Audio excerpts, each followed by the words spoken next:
right, Quintin. Here we go. Nervous System Training Podcast, episode 25. You had something go viral yesterday, so we're gonna start right in with that. It's about Adam Archuleta and Jay Schroeder. So yeah, real quick, what is the backstory? Jay Schroeder's a trainer. How does his system relate to the Marinovich system? And then, what's the connection there? And then we'll go from there. So Jay Schroeder is a really well-known strength and conditioning, he's a performance specialist. He's more than just a strength conditioning coach. And his big break in the industry was this athlete he developed named Jay Schroeder. Adam Archuleta. I'm sorry. And Adam Archuleta was this guy who was pretty much like an average player. You know, he was like a $160, not very big, not very strong. And through years of consistent work with Jay Schroeder, turned him into like one of the best NFL prospects in the nation. So he's kind of like, the reason this story went so famous is because it really showed the upper limits of developing someone. What a coach and an athlete can do in a combined effort to improve athleticism at the highest level. You know, and it's like a Rocky movie. It's like a real life Rocky movie. You know, there's a very rare case that a coach has a relationship as close with another athlete, and they're both equally as determined to work towards a goal for years and years and years until they hit it. It's a very rare instance, but they do happen, and it's very similar. Honestly, I think it's very similar to, say, like RDA and Nick Herson, you know, where they take someone who was, you know, RDA was still great, but, you know, he was not nearly as good until he started working with Nick Herson. They went on like a 4-year run of athletic developments, and, you know, RDA became like a legend, you know, like world title holder, you know, possible Hall of Famer. He was just like became an incredible fighter. You know, going from about like decent, you know, really good to phenomenal. And Jay Schroeder is another instance where every once in a while these things sort of happen. Now, you said, like, what are the main similarities between like the two methodologies? Yeah. What are the connections? What's the overlap? The overlap is Soviet training principles. That is like the biggest overlap. And this is to show that the main core of good sports performance training is not necessarily whether you're doing it the way Marv was doing it or doing it the way Jay Schroeder, but are you sticking to the principles? And this really highlights that with good principles, regardless of the type of modality, you're going to get far superior results. You know, and I was kind of explaining this in the reel that there's a reason these didn't become the standard, because these principles, like, remember the podcast we did with Ivan where he talked about these Soviet principles are very individualistic. They're very customizable per athlete. They're not designed for a general sense. So the Western philosophy is designed for general training. Like, how do we get 70 athletes all good within a 2-hour time block with like 2 coaches? The Russian approach is, how do we get this one athlete good with one coach in a 2-hour time block? So everything is customizable. That's the main core of like the Soviet methodology, because what may work on one athlete doesn't quite work the same on the other athlete. Not quite the same way because of different variables. And so this is a case where Joe Schroeder, he studied Soviet principles. He understands it. He understands the plyometric phases, the isometric phases, the peak set methodology. And you're going to see he uses a lot of tools that are very similar to Marv. Now, I think Jay Schroeder's biggest limitation is the fact that he's using these old school fitness tools. He's still using barbells. He's still using dumbbells. Now, he's modified things and tried to redo it as best he could, but he did miss a couple things. He missed foot strength. He didn't really do anything for like the feet. You know, he didn't really do anything for rebalancing better qualities out of like the fascial system, like how Marv implemented the ball work training methodology. But as far as the plyometric training, the isometric, the periodization, all of that shock methodology, all that is phenomenal with Jay Schroeder. He understood these principles really well.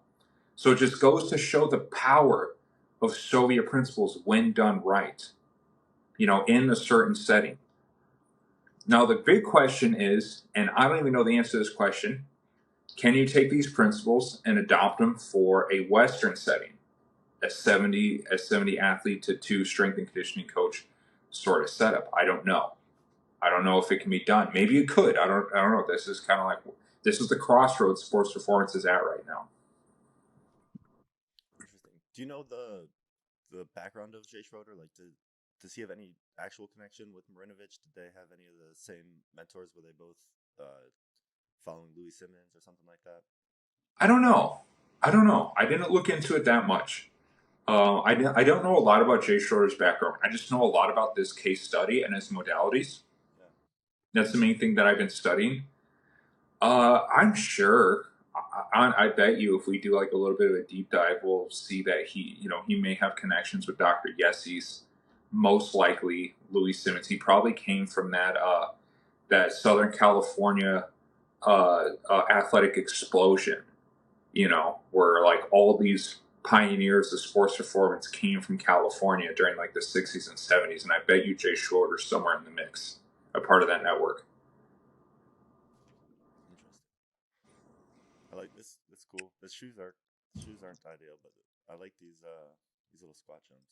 Yeah, those little squat jumps are interesting. It's the early 2000s with these old Nike running shoes. Yeah. So you'll see remember the shorts, the long shorts. Look at that. Yeah. I still wear my basketball shorts like that sometimes. Yeah, same. Yeah, I haven't quite let it go. I'm not into these weird little shorts that the kids wear today. Have you seen that? Yeah, I gotta admit I wear them, but I still wear them. Yeah. My girlfriend gives me grief when I wear the long ones. Yeah, man. I guess shorts are back in like in the 70s. And I don't judge them too hard because I'll wear Muay Thai shorts on the regular basis for like training and stuff. So I get it, but it is different. It's a different sort of like. It's funny how the pendulum swings the other way generation after generation. Yeah, it's like the Nike socks. The white ones get popular, the black ones are weird, and then it switches every 10 years or whatever. Dude, I haven't let go of the blacks, man. The black highs, the black high ankle Nikes, man. I still hold on to those. Giving me grief for it the other day. They were wearing the whites, and they were telling me that I'm wearing the dad socks now. I'm like, man, these weren't the dad socks 15 years ago. Yeah, well, that's because we're all becoming dads now, so we're the new dads. Yeah, that's how it works. Interesting. It's funny. Cool. Yeah. A lot of these movements are right along the line of what you see in your system, the Marinovich system. Yeah, it's all plyometric systems. And it's kind of what I haven't studied this particular jump set. I actually I've seen it before with some of the Russians, like some of the Russian hockey players would do it. I don't know enough about it.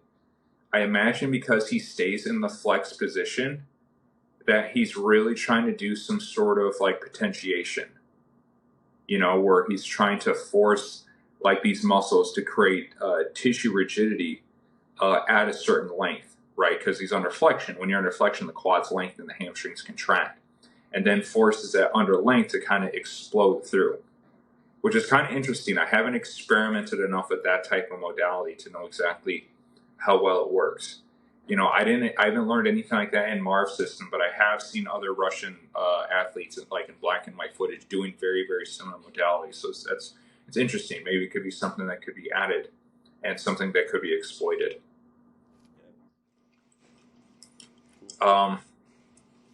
Now, but yeah, so I guess the story with Adam Archuleta, like you said, like he was barely that good of an athlete. Like he was a good athlete, but he did not have the tools to be an NFL prospect. And just through determination and insane amount of training volume, he got himself there, and he became quite the NFL player. So it's a really fascinating story. And I think a lot of it got really popular because everyone loves a Cinderella story. Going from the bottom and without having genetics always being on your side, developing yourself up to a high enough potential. And we probably don't see it often. Like I said, a relationship like with an athlete and coach to have this kind of relationship. Like imagine, Jake, imagine working with a kid 3 to 4 times a week, 2 hour sessions for half a decade. It's like a weird marriage. You know, it's most people in a team, like the Chicago Bulls, couldn't keep it together that long. Like people get sick of each other, you get annoyed with things, you get pissed off, you start learning all the different idiosyncrasies of the behavior. It's not easy training an athlete long term. It's not easy doing anything with a person long term. Like look at marriages. Like Jesus Christ. Look at bands. Bands usually can't make it till like 3 to 4 years before they fall apart. Yeah, I've been listening to Bill Belichick's book. I got the audio book. He's talking. He talks about Julian Edelman, but a lot of these guys that he went out and got weren't physical specimens, but they had the work ethic. I know Julian Edelman's dad, I think, was his trainer and coach growing up, and so when Julian Edelman came to the Patriots, he was a quarterback and a small guy. I'm pretty sure he was under 6 foot. They moved him to wide receiver and punt returner, 2 positions he never played, but he just had that work ethic from growing up with his dad, and he was able to pick everything up as he went. Similar story though, kind of average athlete, above average results because of training. It was that his Edelman's training was more, I think, about like the Patriots system. It was more like a schematic advantage than like a plyometric advantage or something like this, but same kind of idea. Interesting. I got to look into that because Edelman doesn't look like a developed athlete. He actually looks a little bit more natural. You know. Yeah, he is. I think that's the same kind of thing. Cinderella story. He's relatable. Interesting. Edelman was a quarterback. Yeah, there's a couple of plays too where they did a backwards pass and then he threw it down the field or something like that, or they would have a couple trick plays where he would use his arm. But yeah, he was just an elusive quarterback in college. But Wow. just physically, like there's not that many under 6 foot quarterbacks in the NFL. So no, I feel like Edelman's pretty short out there on the field. Yeah, he was. He's a little guy. Like I think Russell Wilson, maybe Drew Brees. Drew Brees might have been over 6 foot, but there's only Kyler Murray. There's only like 2 or 3 quarterbacks ever that were really successful at under 6 foot. Yeah, well, Edelman does have an insane work ethic. I always remember Edelman and Tom Brady, and that they had another. It was like because Edelman was slot, Tom Brady was quarterback, and they had another wideout, and it was like the three of them. You know, it was like Rodman, Pippen, and Jordan. Like they were a very tight knit group. Remember, they went on those crazy runs. They were just winning Super Bowl after Super Bowl. They almost had a perfect season at one time. They were just so determined, you know, to win. And they had like, did they have Gronkowski? Wasn't he in the mix too? Yeah, he was another guy. I know. During his draft interview, he was hungover. He fell asleep on the floor. It went horribly, but Bill Belichick, he called his coach at Arizona, and his coach said he's the hardest worker on the team.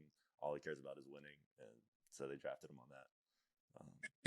Yeah, they're all super hardworking guys, and not all of them were kind of freaks, and that's actually a kind of cool story. Now that we kind of like fleshing this out, where you know the Patriots, you had a bunch of guys who genetically weren't the most gifted. They were pretty gifted, like they were definitely some freaks, but they weren't the biggest freaks amongst freaks.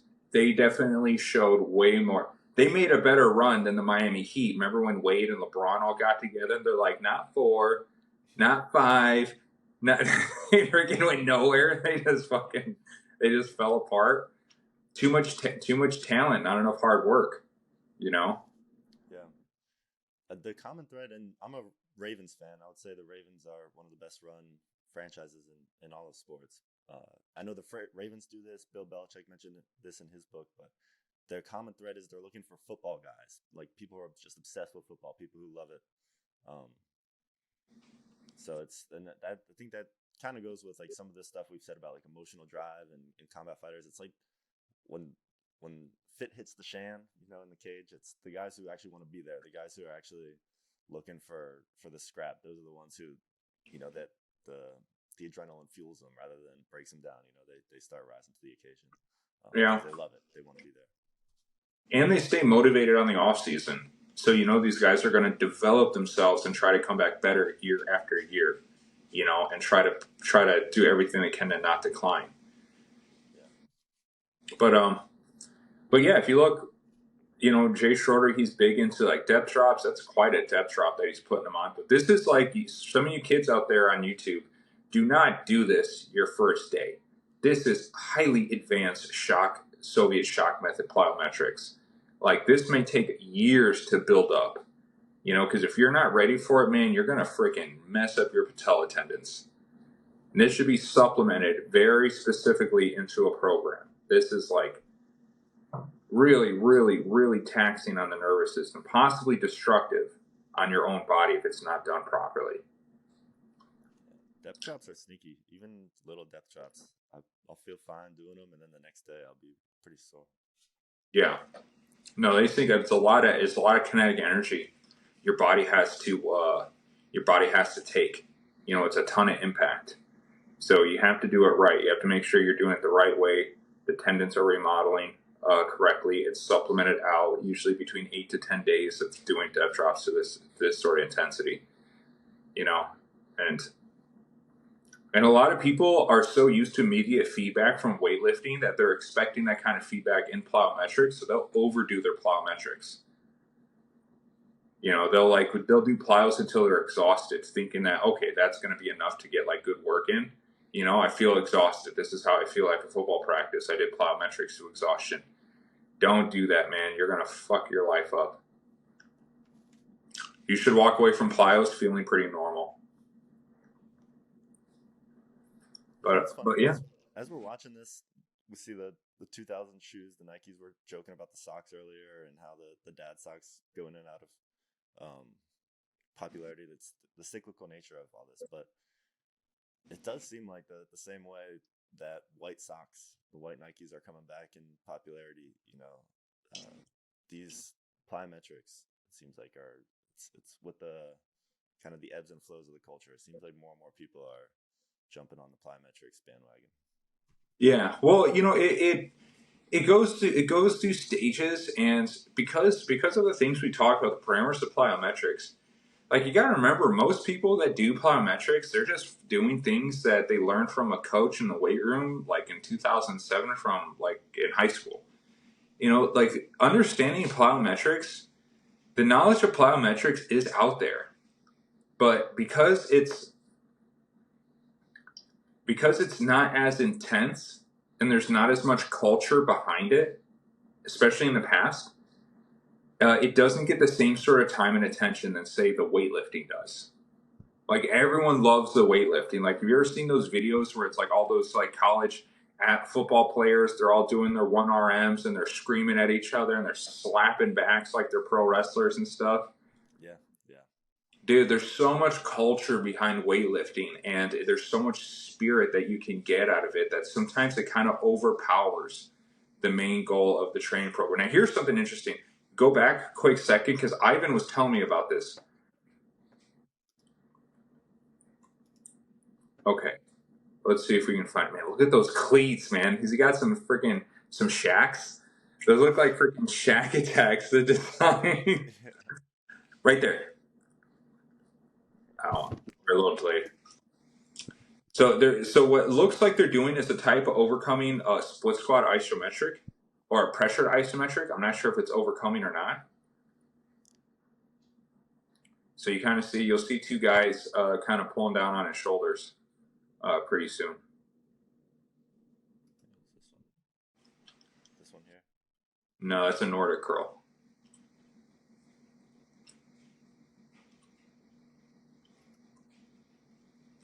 So they're doing like eccentric dominant Nordic curls right there. They're lifting the athlete up so the concentric force isn't nearly as high. That's an isometric Nordic curl.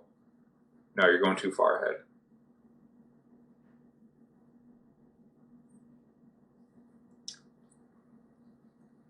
You're still too far ahead. You gotta go back a little. Keep going back.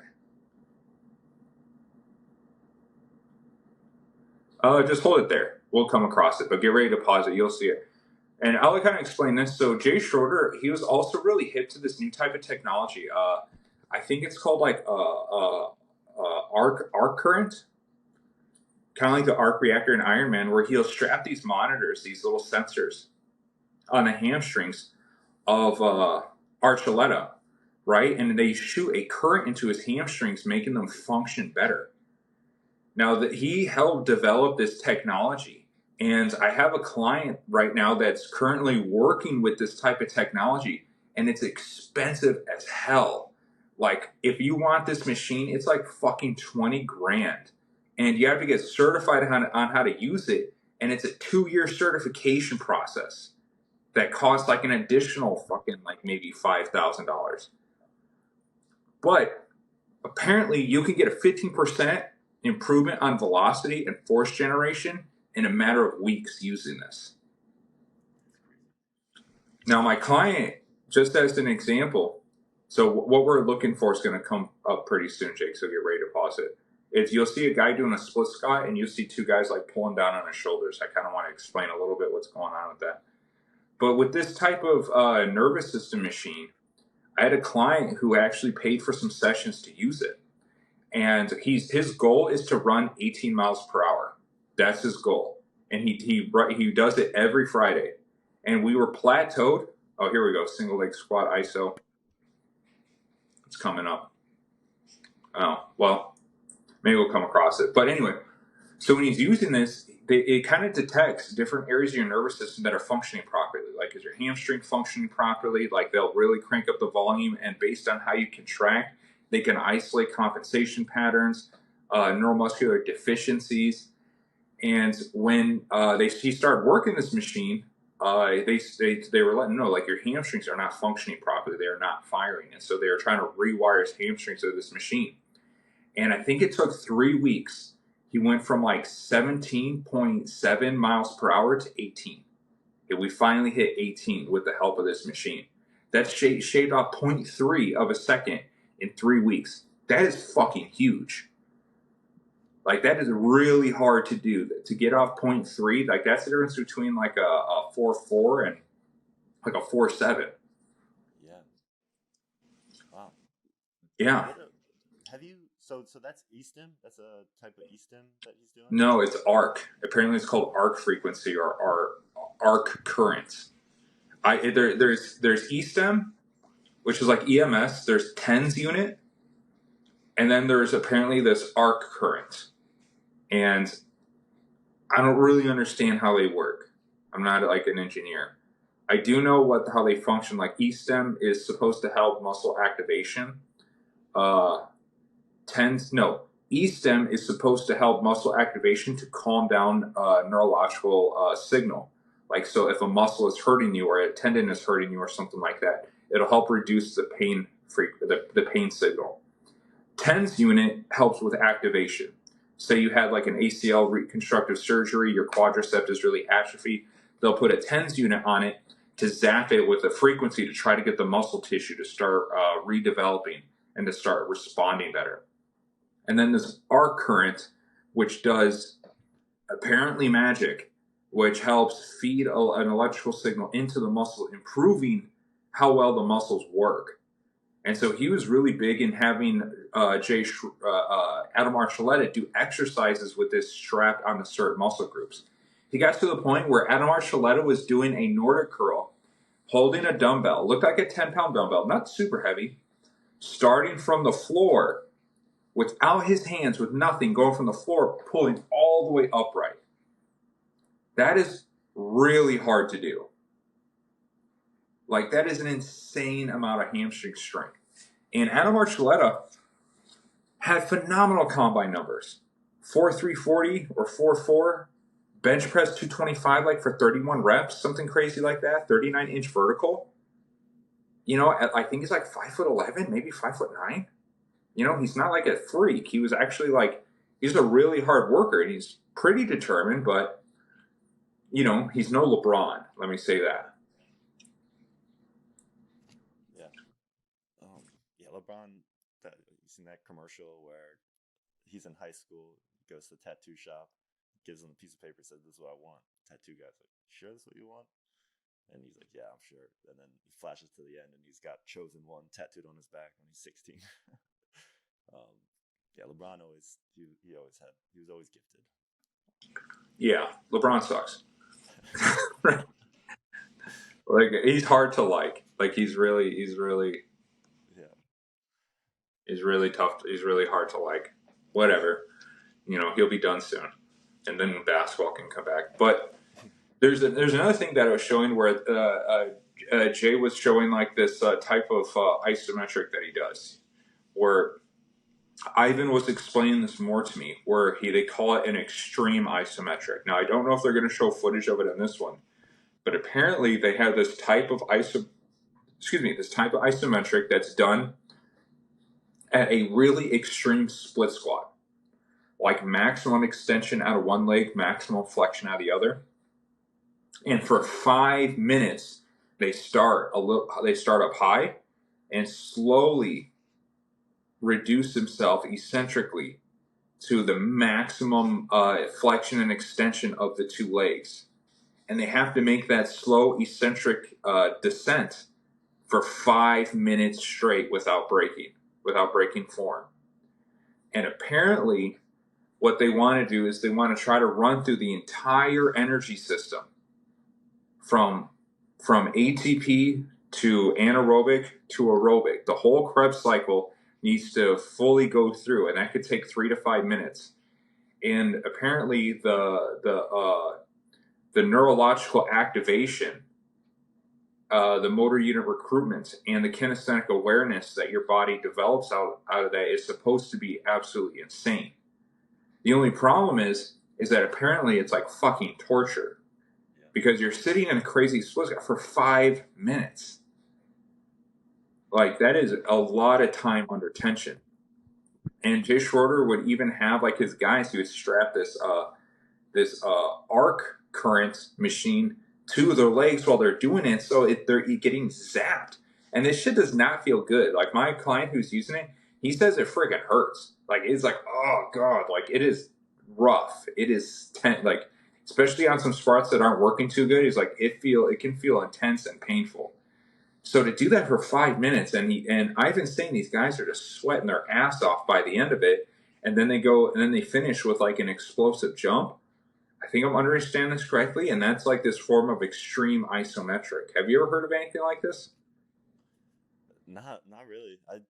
I've heard of like when I started doing pull-ups, I watched some video. This was when I was in high school back in the day. I was trying to do my first pull-up, where it was jump up to the bar and then try to do an eccentric for 30 seconds, and then it was try to do it for a minute. But that 5 minutes is crazy, dude. I'm thinking about. I'm gonna try it in the garage later today and see what it's like. But apparently, it's supposed to be freaking torture, But the strength developments are supposed to be really high, athletic developments. And to me, I was almost wondering, it might be something you build up to. Maybe if your conditioning is not ready for it, it can be a little hard and extreme onto the body. I don't know, man, but it's freaking wild. It's a wild setup that he was telling me about. Now, what we're seeing here's some potentiation activation, where you see he'll rep out, which looks like a bigger bar, so it gives him more to kind of like grip on, and he's pushing it down, and he's got to resist that pressure, and then he'll make him rep it some more. Now, this is not a great performance modality, but this is a great combine modality. And it's very similar to the weight pressure system that we saw in Sports Science Lab. Remember, they were kind of like having them hold the pressure of the Supercat? Do you remember that, Jake, a couple episodes back?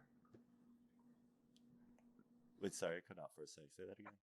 Now, do you remember like how, did you catch the explanation of like this weight pressured bench press move? Yeah, I caught that. Yeah, so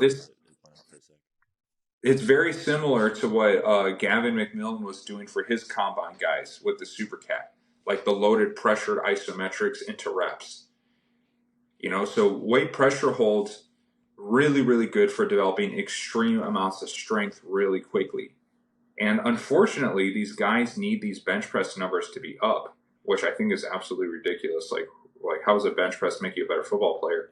But they have to do it mostly because of sports betting. That's another thing I never talk about. This combine pulls in a shit ton of money for the NFL. You know, even though it may not really influence how you get drafted, it could help. A lot of it is for gambling. But you got to get good at it. You know, it's one of the requirements. It's one of the hard qualities they need. So you will get more development out of your bench press, if that's a goal of yours, by using pressured isometrics. And look, he goes immediately into plyo, just like with the Supercat machine, where they were doing the weight pressure, and then we saw the NFL guy, he was doing the throws afterwards. So it's the exact same Soviet principle. It's just different tools. Jay is just using fitness tools. And Sports Science Lab and Marv, they were using, in my opinion, I think much superior tools. But it does show, with the right programming, being a little crafty, being pretty creative, you can pull it off. You can utilize these principles and get phenomenal results. You just really got to know what you're doing, and it's a lot. It's not easy. It's a lot of intricacies you got to get right. It's a lot of understanding. And it's a lot of planning of programs, you know, based on a very specific person. Like, this is a private training session. This is not a group training session. It's not a class, you know, and not everyone has the money to afford training like this. So they kind of just go with the general setting. One thing I like about all this is the simplicity of the equipment. You look at the Marinovich videos, and pretty much everything used is like, whether it's the balance pipes, the Supercat, even the Swiss balls, it's stuff that not everyone has, not everyone uses frequently. So there's some sort of investment to either find a facility that has some of that stuff, or get some of it yourself. This is pretty much everyone has access to this. And I think that's why people would gravitate towards Jay Schroeder more than Marv, because when they see this, they're like, "Oh, I can do this. I have a bench press. I have like you can do a lot of this training program at home. You know, like you can do the nervous system training program at home, but of course, like you said, there's isokinetic machines, there's Supercats, there's the water hand weights. There's a lot of tools that are very difficult to come by to make the system work to its highest potential. But I believe we can slowly kind of close the gap. You know what it's going to take? It's going to take someone to manufacture these Supercats at an affordable price. It's going to take the right marketing, and it's going to take these isokinetics being built more efficiently, and that's where Ram's going to come in. You know, I don't want to talk about it too much because Ram's a very secretive guy, but you know, we were looking at his machines. He's patent approved. His patent is 100% approved, and they're going to try to manufacture. Once those machines hit the market, and they can sell it at a similar price to, say, a squat rack, dude, it's over. Here we go. This is shock method. Like shock method. Yeah, shock method plyometrics. So what this is shock method 101, but he's using a bench press.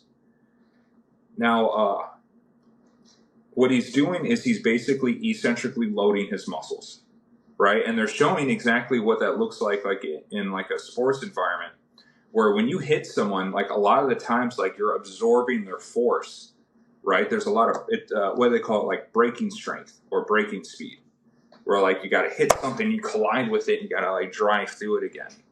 You know, that is happening all over football, where you kind of have like these forces where like when you tackle someone, like you have to take the impact and then continue to neurologically drive through. So those shock method techniques really helps maximize the strength and neurological drive just for that purpose. And here's another one. These are called upper body rebounds. Now, Jake, I'm going to quiz you. I'm going to put your sports science knowledge to the test. Maybe you've already seen like my reel on this, but when you're looking at him doing that drop dumbbell thing, what are you seeing out of that? Similar to the bench press. It's the quick eccentric at the bottom. It's kind of that fast twitch catch, and then the slower concentric. So it's eccentric overloaded because you've got the acceleration of gravity on the weight. Yeah, well, The concentric is actually fast, though. The concentric isn't slow. Yeah. So it's different on the strength velocity curve. Okay, so what this is, so the drop bench press, it's more of a strength speed move. Maybe slightly, strength speed because the bar can't come off the ground. This is speed strength. This is upper body plyometrics. But this is why Marv adopted the ball work training to use the water hand weights. Because the water hand weights do the exact same mechanism to the body. The problem with using these tools, and it's not that Jay Schroeder's doing anything wrong. He's doing everything as good as he can with what he's got. But when you're using dumbbells, when you're using weight plates, the direction and limitations of how you can train the stretch shortening mechanism, the upper body plyometrics out of the body is very limited. You know, arms have to be extended. It's very up and down. It's gravity fed, so the tempo can't be altered very much. You're kind of locked into a certain position. You can't do it at diagonals. You can't do it at rotations. You can't do it across the body. You know, you can't do it this way. You only can go up and down because of gravity and because of the shape of the dumbbell or weight plate. And this is where I think Marv took this same principle, but he had a better refined tool where he worked with Edith Hughes to get in the water hand weights into the program. So now you can do more dynamic layers, more dynamic angles, different directions, and still get the same stretch shortening response, the same plyometric response out of the tissue. You know, so because if you look at it, if you don't focus on the weight plate, but you just focus on Archuleta's muscles, you see how the muscles are doing the same contracting action as when you're working with the water hand weights? Yeah. Yeah. So this is what you got to look at. When you look at training, don't focus on the tool, focus on the tissue. You know, see how this tissue is stimulated, and then you look at the tool and be like, okay, what can I not do with the tool? Because right now they're just improvising with the weight plate, which is great. You know, it's still going to be helpful. But like I said, it's very limited. Like, how are you supposed to work internal, external rotation of the rotator cuffs with that? You know, overhead, like flexion of the arms, like, you know, like you have to use probably like a medicine ball or something like that. You know, but then now he does do other things like with a barbell, like they'll take a barbell and they'll drop it and catch it like this. But it's really hard to get a good peak set methodology out of it. The tempo of how you do your repetition methodology is limited. You're fixed to one speed.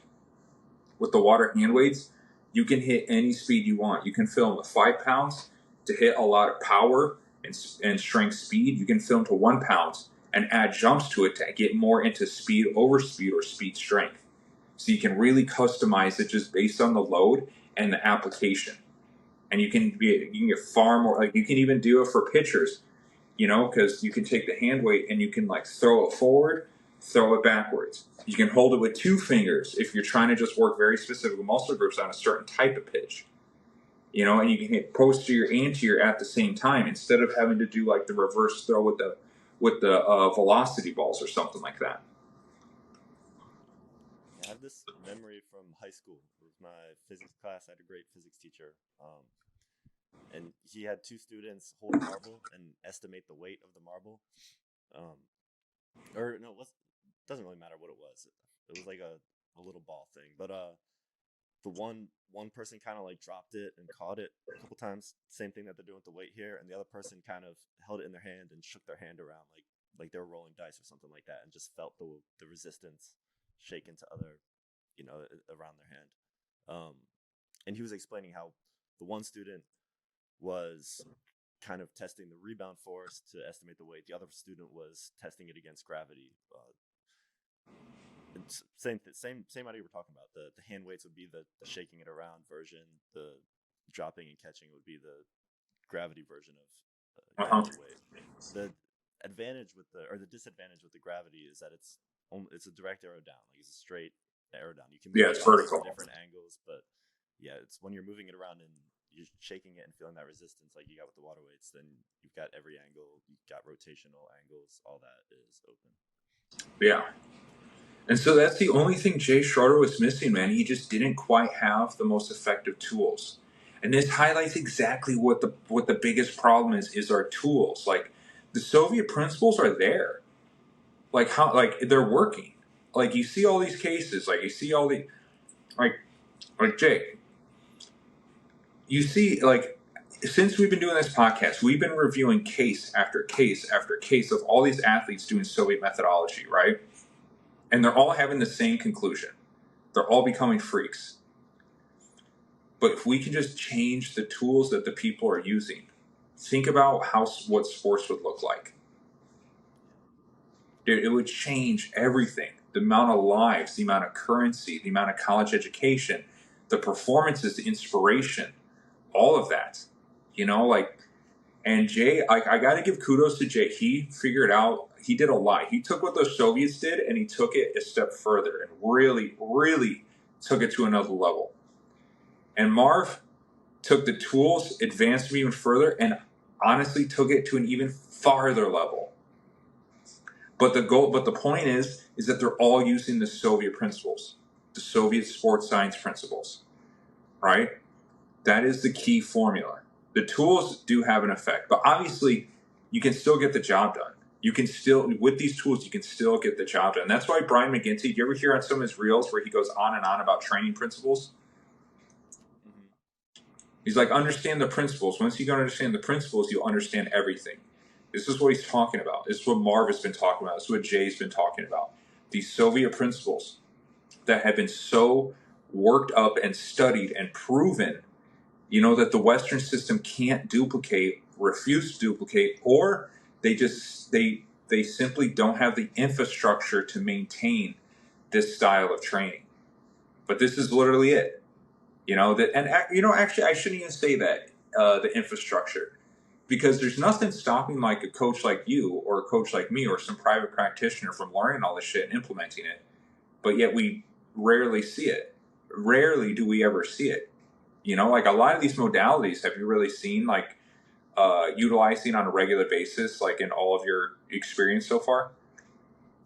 No, I mean, I do some of this stuff, and I've been shifting into doing this, but usually I'm the weird one in the gym when I'm doing anything that looks like this. Yeah, man. Like we're leaving a lot of money on the table with our sports right now. We're leaving a lot of kids' futures on the table by not advancing these modalities. You know, and this is just, how much evidence do you need until we realize sports performance needs a major overhaul, an insane overhaul in how we approach this. What do you think it's going to take to reach that tipping point? I would say where, like right now, it seems like, I mean, you're among them. There's certain early adopters, whether it's Jay Schroeder, Mark Marinovich, it's the new era with you, Brian McGinty. You guys are all, I would say, in the early adopter curve, but with any product, with any trend, it starts slow, and then at some point, as it grows, it kind of hits that tipping point where it becomes like the cultural norm, and it explodes. Do you think it's just an equipment thing? Like you brought that up a couple of times. Do you think that's kind of the primary linchpin that could launch it to the next? I think so. Yeah. I think that's the biggest. What's the word? That's the biggest fence to hop. That's the biggest obstacle, is the equipment acquisition. But that's why I want to bring up Jay Schroeder, because he found a way to do it pretty well, like damn good, with fitness tools. Like he did a goddamn good job with Archuleta with fitness tools. So it can be done. You trainers out there, you athletes, it can be done. You don't need a Supercat. You don't need the water hand weights. You can make it happen. It's not going to be quite, I'm going to be totally honest, it's not going to be quite as good. It may take even more time. I think with Marinovich's approach, Jay Schroeder's approach, to get to a super, super high level, probably take 4 to 5 years. With Marv, I think you can be done in like 2 to 3. If you're super dedicated and you're working with a guy that's really good. You know, I think the return on investment is faster with Marv. But the principles are both phenomenal principles, and they're both phenomenal coaches, like revolutionary coaches. So I think it's going to start with re-educating the population on these principles. That's part of the main reason why I make so many reels, on the Soviet Union and all this stuff, just to get it in people's brains, just so everyone knows Soviet training philosophy, even though if they have no idea what it is, they just heard it. That's a really good start. That lowers resistance. So when they do see this, like, hey, I've heard of this, just like knees over toes. That's why he named his company Knees Over Toes, to get it in everyone's mind that this is okay to do. Remember, like when you were younger, it used to be taboo to do a squat with your knees over your toes. You'd be like, what are you doing? You're going to die. Like your knees are going to explode. Yeah, I remember my high school trainer, first day I squatted, that was the first thing he said. It's like, don't do that. Yeah, it's like, but look, like all of a sudden it's cool now. Like all of a sudden it's because he just planted the seed. So whenever anyone hears or thinks of knees over toes, they're less resistant to the idea. It's ordered. That's what he's trying to do. He's trying to take the idea and put it into an order, so it's not in the realm of chaos. Because if it's in chaos and you introduce it, everyone's going to resist. They're going to fight it. They're going to say scam. If you can order it somehow, then all of a sudden it's adoptable. So that's what I'm trying to do. I'm trying to push this into the zeitgeist and trying to push this into a perspective and order for everyone. So when they do start coming across it, they try it out, they're less resistant and they're more open-minded to trying new things. That's what I think is going to be the first step. The second step is getting this equipment more readily available and accessible for people. And that's why I invested a shit ton of money into getting hand weights made from China to get them out to people. Because they're so hard to find. There's only like maybe one or two manufacturers in the world for these hand weights. And I've ordered them like by the truckload to get them in here and just get them out to people. Just start using these things. The next move is the balance pipes and slant board. We got to get that out to people cheaply and effectively. So that's a good start. Then we can go into a Supercat. We got to find a way to re-engineer the Supercat so it's adjustable. Something you can like attach to a wall or something that uses like a fucking spring or something like that. Something where it's doable, right? Where you can like lengthen the arm so you can do chest, you can do shoulders, you can shorten it. Maybe you can find a way to load it for isometrics. I don't know. Something along those lines, but you need that arm be able to put in everyone's garage, be able to put in everyone's gym cheaply and effectively. Once the technology, and I learned this from Neil deGrasse Tyson, explaining how outer space works, how outer space technology works. You got to wait for the perfect intersection between technology and cost. They got to hit perfectly for the market, and then things take the fuck off. That's like what happened with speedboats, AR-15s, airplanes. The technology and the cost met just right where it can hit the civilian market. And once we get that, where we can manufacture a Supercat for between $500 to $1,000, less than $1,000, anyone can do it. That's about how much a squat rack costs, right? If you need an Olympic bar, a squat rack, and all the weights, you're spending about $1,000, right? Yeah. If you can do the same thing with a Supercat, man, it's over. It is over, dude. Olympic barbells in sports those days are officially numbered. Just how MMA beat boxing, it's going to come in just like that. And that's why I'm so confident, because I came from a world that was rejected and criticized, but I knew in my heart MMA was a fucking good sport.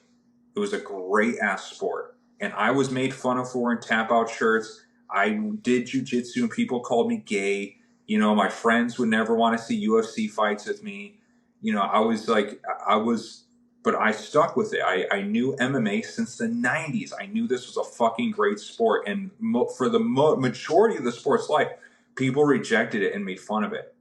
Now look, we fucking own combat sports, motherfucker. We own it. MMA, this community owns it. Not boxing, not kickboxing, not Muay Thai, none of that. MMA owns. And I believe nervous system training is going to be the next thing in sports performance, just how MMA was the next thing in combat sports.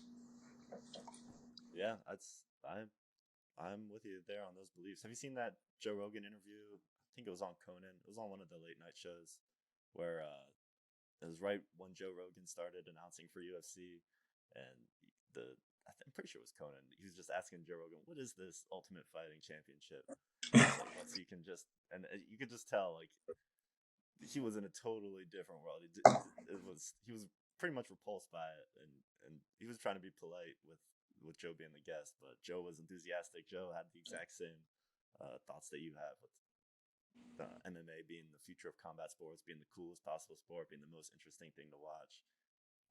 And so it's cool to see how it's changed over the time, and it'd be cool to see the nervous system training. I'm curious, like you mentioned a little bit, kind of what you're trying to do with the water weights, how you're growing awareness with your reels, like awareness kind of being the first stage of behavioral change. But yeah, like how do you kind of see your role in like I guess, I mean, it's hard to predict it all, but what are your goals going forward in helping kind of transition nervous system training to the mainstream?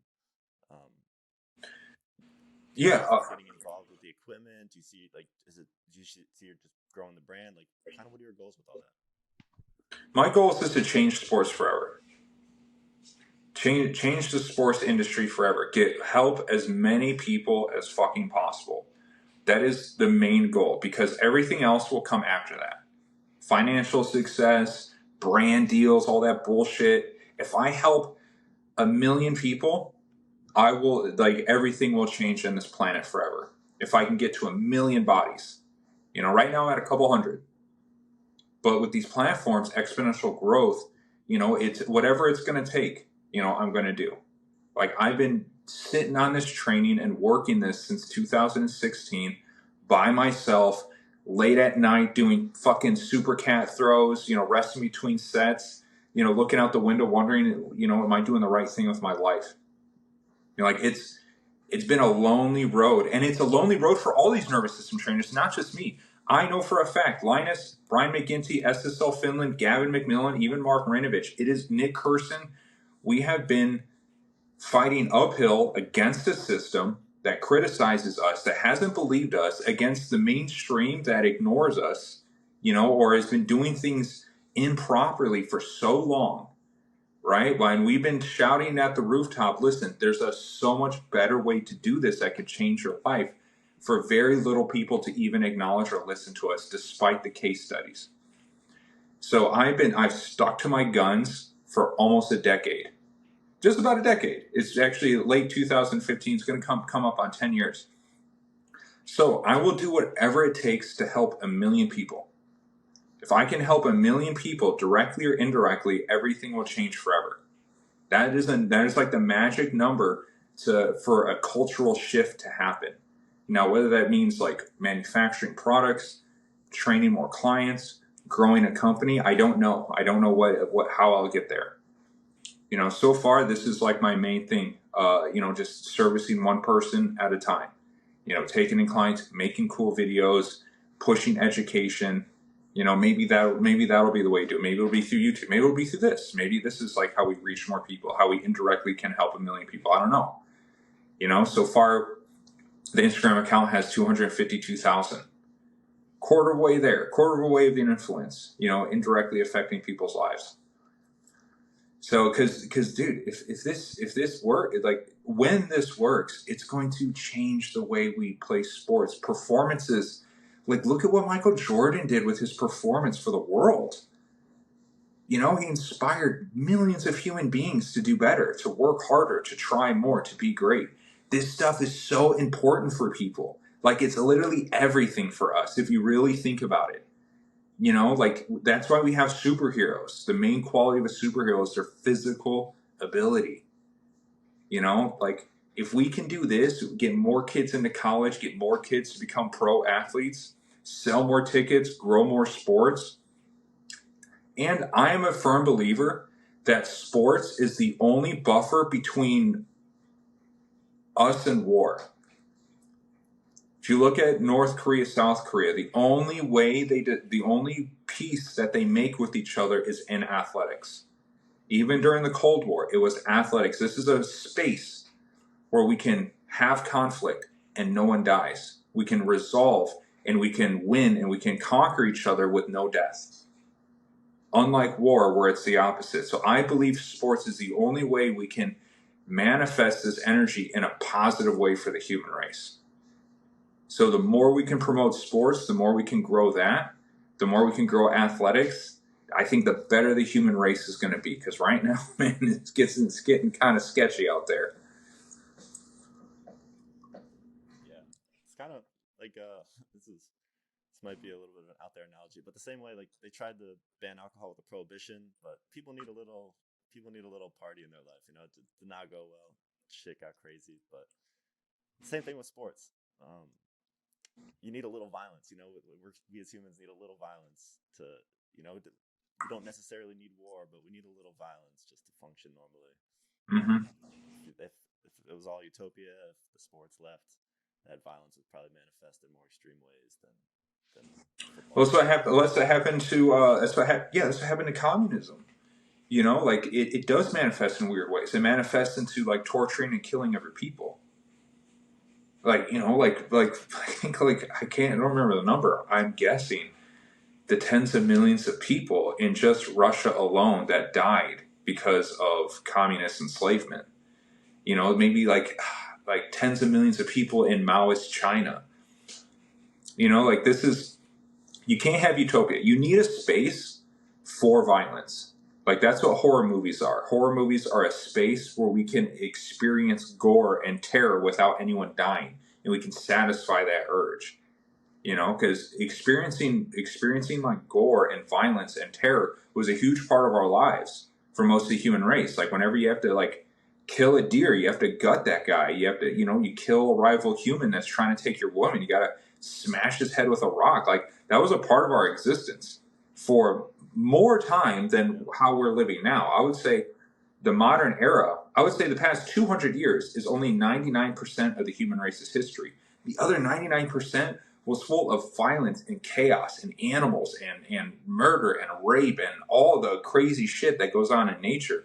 And for this last 1%, we calmed everything down. So that's why I think this is so important. This is our big chance. Because if we don't get this shit right, Jake, we're gonna blow our shit up. We're gonna blow this whole motherfucker up. We almost did in the 80s. We almost blew the whole goddamn thing to smithereens. And we're close to doing it now. A lot of people are sleeping on this fucking nuclear warfare fucking thing. They think it's a myth. It is not a myth. We are closer to nuclear warfare than ever in human history. The doomsday clock is closer than ever. Now is the time. Now is the time to do everything we can to bring humans into peace. And sports is a phenomenal catalyst for that. Yeah, it's kind of sticking with this frame of vices. You know, everyone's got their vices. If you avoid it for too long, you end up on a bender kind of thing, you know? Yeah. It's just kind of the human nature. We need some release.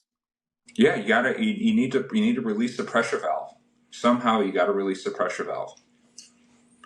But yeah, man. See, we always go deep at the end. At the end of the podcast, that's where we. Yeah, the way I think about it is anyone who's still listening, like they have to be interested in more than just the exercise know-how. They're interested in the paradigm, you know, the bigger picture, the broader implications. Yeah, man. Yeah, with layers down the rabbit hole. For those of you stuck at the end, you know what? We should try to do something fun. Anyone who's stuck to the end of the podcast, leave a comment. Comment rabbit hole at the bottom. Let's see if we got some hardcores out there. Yeah, we'll be keeping an eye out for those. We'll keep an eye out for it. I was also going to say, Quintin, some of the stuff I think you're selling yourself a little short. You're saying you've helped. I think the order of magnitude was hundreds of people, but it's more than that, man. You've got 250,000. Congrats on the 250,000. I saw it. It was like 230 or something like that. Yeah. On Instagram. So congrats on 250,000. That's big, but I mean, I've talked to hundreds of people that have used your program or have seen your stuff online for free. Like, you know, there's thousands and thousands of people out there that are viewing this content, the content on your Instagram page, and implementing it. And then, you know, just the top percentage is the one that's really diving in and getting that individualization from you. But yeah, you're tens of thousands, hundreds of thousands, man. You're up there already. You know, I never really think about it that way because it's for and we'll end on this because here's the weird thing about like only like a year and a half ago, you know, I didn't have this platform. You know, I didn't have hundreds of thousands of followers and a lot of influence. And since I never like leave my house, like I'm an introvert, you know, by nature. Like I like staying home and just chilling. I do not like to get out there. I have no idea what like this feels like to anyone else. Like I remember some guy took a call with me. He's like, "Oh my god, I can't believe I'm talking to an influencer." I'm like, "Dude, I'm just some guy in his basement." You know, like I play Xbox. Like I can't. What I'm trying to say is I don't feel the impact. You know, so I appreciate you kind of reminding me like this is bigger, but my brain, I have no idea what 250,000 people even look like. You know, I can only maybe picture maybe 100 people in a room, you know, because it's so abstract, but I hope it's helping. If you guys are out there, if my reels and my videos, if this is helping you, I hope it is, you know, because that is really the goal. I hope you take some of these gold nuggets and it helps your life. Yeah, I've read something that the human brain, I think we've historically like keep organizing ourselves into groups of like I forget what it was like 2 to 300 or something like that. Uh-huh. And the human has the ability to remember about 200 people, like names, faces, life details. That's kind of what we're wired for, like somewhere in that spot. But yeah, once you start getting to 20,000, 100,000, 200,000, quarter million, millions, it's I don't think the human brain can really conceptualize that type of scale. Yeah, no, we're not designed for it. We're designed for much smaller. But no, it's been fun, man. It's been a good time. It's I'm really enjoying the way everything is going, and I'm glad people are liking it. I'm glad people are liking the nervous system training and just Soviet sports training in general. I'm glad it's having a good effect, a positive effect on everyone. Yeah, spreading the good word. All right. All right. Well, everyone who's been following along, thank you much. Thanks for going down these rabbit holes with us. We'll keep coming back with more. Remember, like, comment, subscribe. Check us out on Instagram. Send us your emails, Nervous System Training Podcast, Nervous System Training Podcast at gmail.com. We'll add your questions, videos, thoughts to our queue of topics. Yes, sir.